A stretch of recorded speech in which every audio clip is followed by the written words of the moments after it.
আগামী বছরের মার্চ থেকে জুনের মধ্যে অনুষ্ঠিত হতে যাচ্ছে বার্সেলোনার বহুল প্রতীক্ষিত প্রেসিডেন্ট নির্বাচন।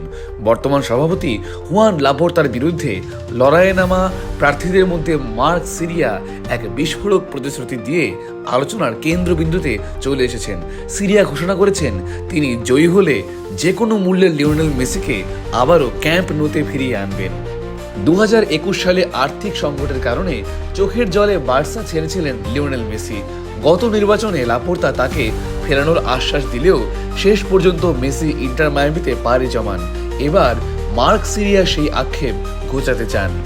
তবে মেসিকে খেলোয়াড় হিসেবেই নাকি ক্লাবের কোনো প্রশাসনিক দায়িত্বে আনা হবে তা এখনো স্পষ্ট করেননি তিনি।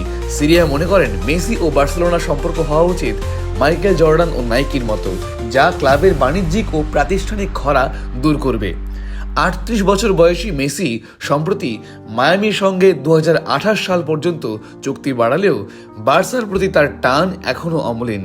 কিছুদিন আগেই গোপনে ক্যাম্প নো ঘুরে গিয়ে সামাজিক যোগাযোগ মাধ্যমে আবেগঘন বার্তা দিয়েছিলেন এই কিংবদন্তি। মাঠের লড়াইয়ের চেয়েও এখন বার্সেলোনার নির্বাচনী রাজনীতিতে মেসির নামই সবচেয়ে বড় ইস্যু হয়ে দাঁড়িয়েছে। সমর্থকরা এখন অধীর আগ্রহে অপেক্ষা করছেন ঘরের ছেলে সত্যি ঘরে ফেরে কিনা।